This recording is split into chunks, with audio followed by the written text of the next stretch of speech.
지식에는 두 종류의 지식이 있다고 합니다. 실제 그 주제에 대해서 제대로 알고 있는 것, 내용이 어디에 있는지 아는 것. 사실 지식이라는 것은 이걸 의미하죠. 이미 알고 있는 것들이 많아야 단기 기억이 여기 달라붙으면서 장기 기억으로 훨씬 더 전환이 잘 되거든요. 그런데 장기 기억 자체를 안 하려고 하는 거잖아요. 어차피 인터넷에 있는데 굳이 장기 기억을 할 필요가 없으니까 단기 기억마저 잘 안 되는 지금의 상황을 겪고 있다고 볼 수 있습니다.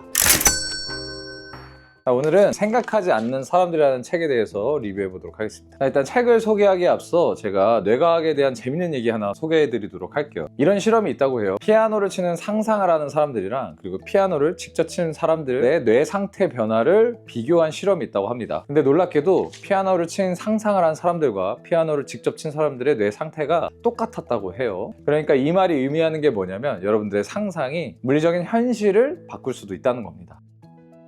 선형적 사고, 비선형적 사고. 선형적이다라는 것은 순서대로라는 뜻이에요. 그렇다면 비선형적 사고는 순서적이지 않다는 거죠. 막 이곳에서 저곳으로 왔다 갔다 한다는 뜻입니다. 선형적 사고를 하게 만드는 대표적인 매체. 책이 있죠. 인터넷 사이트 들어가면은 꼭 순서대로 읽지 않잖아요. 여기 뭐 스포츠 사이트 갔다가 웹툰 사이트 갔다가 막 왔다 갔다 하잖아요. 이거는 비선형적인 사고에 해당합니다. 자, 여러분들 잘 생각해 보시면 책이라는 매체는 처음부터 순서대로 읽지 않으면 뭔가 나도 모르게 불쾌감이 생기는 매체예요. 여러분들이 왜 두꺼운 책을 못 읽냐? 중간까지만 읽다가 포기할까 봐 못 읽거든요. 사실 이게 굉장히 웃긴 거예요. 왜냐하면 뭐 인터넷이나 이런 것들 보면은 우리가 인터넷을 전부 읽어야 돼 라는 생각으로 하지 않거든요. 그래서 중간에 포기할 생각 자체를 안 하는데 두꺼운 책 같은 경우는 중간에 포기를 할까봐 아예 안 읽는 현상이 발생을 해요. 그만큼 선형적으로 사고한다는 거는 순서대로 읽지 않으면 우리 안에 불쾌감을 준다는 겁니다. 그러면 이 선형적 사고의 장점이 뭐냐? 방금 말씀드린 것처럼 몰입을 만들어낸다는 거죠. 그 몰입이 중간에 깨지면 불쾌함을 느낀다는 거. 이게 책이라는 매체가 가지는 가장 큰 특징이고요. 저는 가장 큰 장점이라고 생각을 합니다.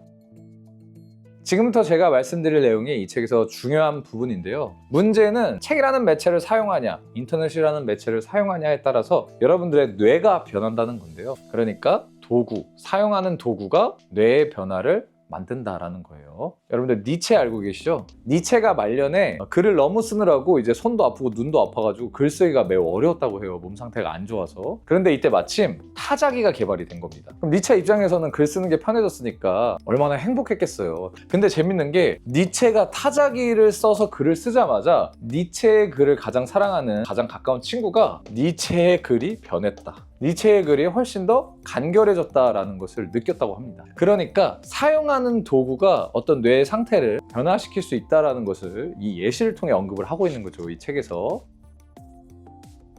지식에는 두 종류의 지식이 있다고 합니다. 첫 번째 지식은요, 실제 그 주제에 대해서 제대로 알고 있는 거겠죠. 그리고 두 번째는 어떤 내가 알고자 하는 내용이 어디에 있는지 아는 것. 사실 지식이라는 것은 이걸 의미하죠. 그러니까 우리는 깊이 아는 능력을 잃고 있다라고 책은 이야기를 하고 있습니다. 저도 굉장히 공감하고 있고요. 뭔가 단기 기억에서 이것을 장기 기억으로 바꾸는 그 과정을 생각해 보면은 이미 알고 있는 것들이 많아야 단기 기억이 여기 달라붙으면서 장기 기억으로 훨씬 더 전환이 잘 되거든요. 그런데 계속 이 장기 기억된 거를 지금 없애고 있는 거잖아요. 장기 기억 자체를 안 하려고 하는 거잖아요. 어차피 인터넷에 있는데 굳이 장기 기억을 할 필요가 없으니까 단기 기억마저 잘 안 되는 지금의 상황을 겪고 있다고 볼 수 있습니다. 첫 번째로 지도가 있습니다. 이 지적 기술이라는 것은 우리의 정신 능력을 확장시켜주는 기술인데 그 대표적인 기술 중에 하나가 바로 지도예요. 공간이라는 것은 현실적이고 객관적인 경험이죠. 이 현실적이고 물리적인 공간의 경험을 추상적 경험으로 바꿔주는 기술이 바로 지도입니다. 그리고 두 번째는 바로 시계입니다. 시계가 나타나기 이전에는 시간이라는 것을 연속된 흐름으로 생각을 했어요. 이거를 분절할 생각을 거의 못했습니다. 그렇다면 인류가 최초로 시간이라는 개념을 훨씬 더 분리시켜서 분절되게 사고한 시점이 어떤 시점일까요? 엄격한 계획에 따라 살아야 하는 수도사들 때문입니다. 수도사들은 엄격하게 계획한 대로 살아야 했거든요. 그렇게 생활하지 않는 것이 신성모독이라고 생각을 했기 때문에 그 시간을 지키는 게 굉장히 중요했겠죠. 그래서 이제 교회에 보시면은 시간을 나타내는 종탑 같은 게 존재하죠. 그래서 최초의 기계식 시계 조립을 수도원에서 만들어졌다고 합니다. 그리고 제 유튜브에서 엄청나게 많은 조회수를 기록한 영상이 하나 있는데요. 그게 바로 시간의 이미지와 관련된 내용이었죠. 서울대 논술 문제가 이렇게 나왔습니다. 남한강 유역에 철도가 들어섰다. 이 지역 주민들의 어떤 변화는 무엇인가? 이런 문제가 나왔는데 그때 한 학생의 대답이 정말 놀라웠거든요. 바로 시간의 이미지가 변했다라는 대답이었어요. 이게 무슨 말이냐? 남한강 유역에 철도가 들어서기 전에는 아마도 나룻배를 활용했겠죠. 언제든지 배를 타고 나아갈 수 있었을 겁니다. 하지만 기차가 들어서고는 정확한 시간에 도착하지 않으면 기차에 탑승하지 못하고, 기차라는 게 뭐 적당한 거리를 가는 게 아니잖아요. 엄청나게 멀리 갈 수 있기 때문에 1분이 늦어서 기차를 놓치면 이 나룻배를 이용해야 된다는 거고, 기차를 이용해서 30분이 걸렸을 때 나룻배로 6시간이 걸린다면 이 사람은 1분을 늦어서 5시간 이상을 손해보는 거죠.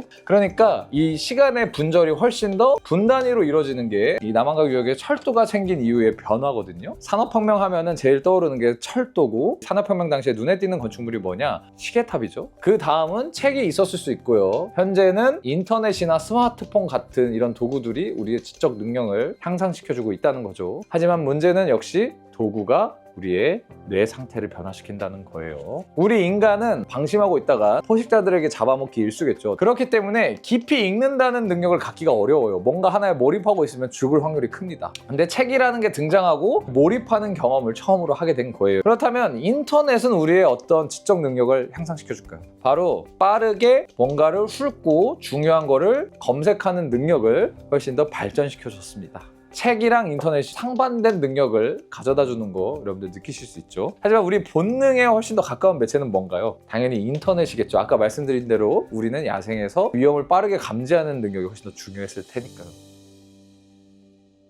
저한테 이런 질문 하시는 분들 많아요. 종이책 말고 전자책 읽으면 안 되냐? 전자책도 상황에 따라서는 매우 유용하다고 생각을 하고요. 하지만 그럼에도 불구하고 단 한 가지만 선택해야 된다면 저는 종이책을 권장드리고 싶어요. 그 이유가 뭐냐면 이 전자책에는 하이퍼링크라는 개념이 존재하거든요. 하이퍼링크가 뭐냐? 전자책을 읽다가 뭔가 궁금해지면 궁금한 내용을 검색을 할 수 있고, 책의 가장 큰 장점은 선형적 사고라고 했잖아요. 이 선형적 사고가 중간에 끊길 염려가 있다는 거죠. 이런 경험 해본 적 있으실 거예요. 뭔가 책을 읽다가 이게 뭐지 하고 나무위키에 들어가면은 나무위키에서 다른 걸 타고 들어가다 보면은 정작 내가 왜 이 사이트에 들어왔지를 잊어버리는 경우가 있으실 겁니다. 그러니까 종이책의 가장 큰 장점은 선형적 사고이고, 이 선형적 사고를 방해할 요소들이 거의 없다는 거죠, 책에. 책의 가장 큰 장점은 선형적 사고이고 여러분들의 몰입을 이끌어낼 수 있다는 거 꼭 기억하셨으면 좋겠습니다. 여러분들에게 책 읽기의 중요성을 알리고자 이 생각하지 않는 사람들이라는 책을 추천드리고요. 방금 내용이 좀 재밌으셨다면 이 책 꼭 한번 읽어보셨으면 좋겠습니다. 오늘 영상 여기까지고요. 재밌게 보셨으면 좋아요와 구독 부탁드리겠습니다. 시청해주셔서 정말 감사합니다.